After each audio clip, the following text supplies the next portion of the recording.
Before we begin, this video is based on our own experience with the 9th Charnel and reflects our personal views on what it offers and how it feels to play.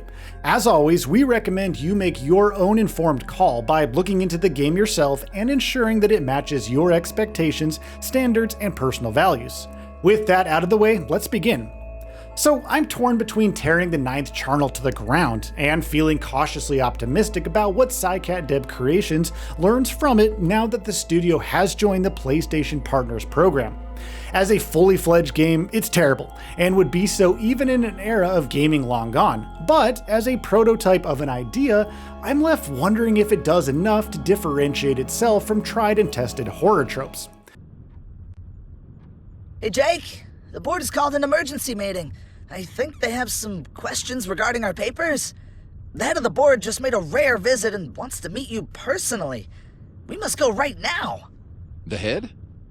I mean, I was, What are you thinking, Jake? We don't have much time, come on. Okay, let's go. Hey, Sarah, sweetie, I'll be back quick. Lock the door. So quick disclaimer here, I played the PS5 version and I couldn't finish the game, even though it's short, because I hit a progression stopping bug. I went into the game with a clear board, expecting a psychological horror experience that was only mildly interesting right off the bat, only to find my time with protagonist Michael cut short by that bug. Here's what happened.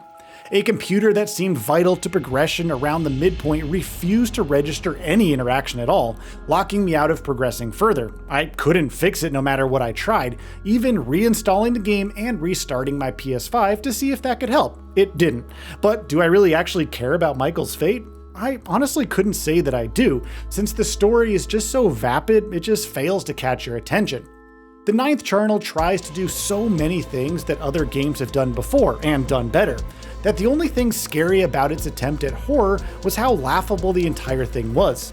The cutscenes look generations behind, and they're intercut with Michael's predicament, stranded in a remote valley and stumbling into something deeply off.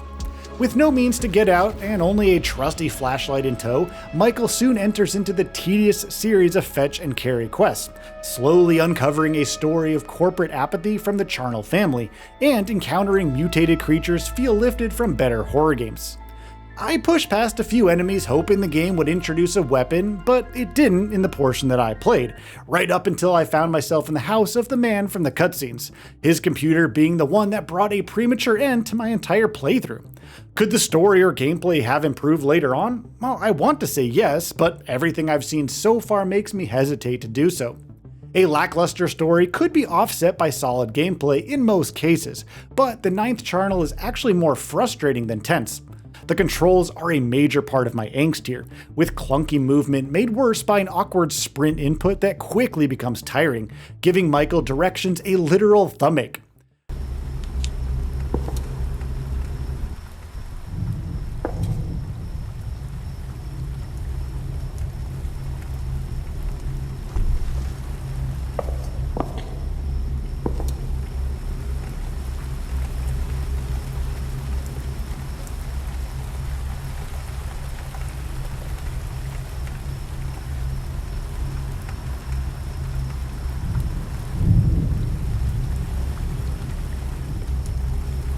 Controls aside, interacting with important key objects or switches in the environment is too inconsistent and finicky to be reliable, and even something as simple as getting down a ladder becomes a matter of trial and error.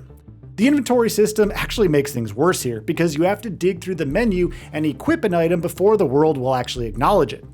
Details like these matter here, especially in the current generation of games, and even more so when there's a highly anticipated horror experience right around the corner. With exploration this tedious, the game might have been bearable if there were things worth discovering in it. Your paths are largely linear, with minor deviations where important items or completely redundant assets are strewn about. The choppy frame rate is something I'm willing to overlook, but it's there if that matters to you. But the game's very first chapter hides an important item so darn well it took me a very long time to find it. The next chapter, however, was nothing more than a crawl through a space where spike traps did nothing to me, and then a sprint through a short hallway with a monster chasing after me. That ended with me having to rotate a crank for a door and then make my way through it all, at which point the monster could clearly see me but couldn't pathfind around the obstacle and follow me through. The next chapter introduced me to a Lovecraftian horror that clearly saw me diving under a nearby bed and decided I was not worth the trouble if I had to go in order to make a meal out of me. But the second I came back out into the open, it rediscovered its appetite and how, oh my gosh. That's largely been my experiences with the enemy AI in this game, each enemy being so brain dead I could only laugh at how easy it was to just evade them. You might actually have more fun just trying to find ways to cheese them in all honesty. The distinct lack of weapons early on was a sore spot. I didn't find a single one in the portion I played, which makes the pacing feel glacial for something sold as survival horror. I'm estimating I was a little past the halfway point of the story, and that's a long time to leave you helpless in a survival horror experience, even if the terrors you face are nothing more than salad dressing. Now on the visual front, the characters in cutscenes seem to have their faces carved from stone and move so unnaturally, I found them to be as scary as the monsters Micah was facing. In the present, while you explore the world, the game's all over the place. It all looks like a PS2 game, and a bad one at that.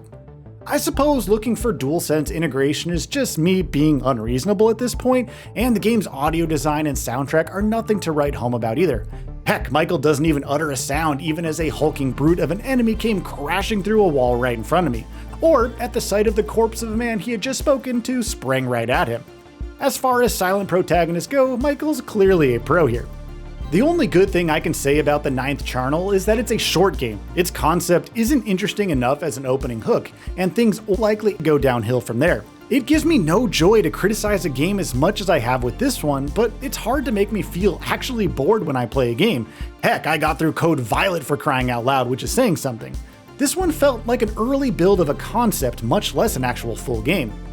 So all in all, based on what I was able to play, the 9th Charnel isn't a game I can recommend, but it might be worth keeping an eye on as a rough debut from Psycat Deb Creations, a newly approved PlayStation partner. If that's the case, this one is simply a bad beginning to an interesting journey, and I sincerely hope that my theory is right here.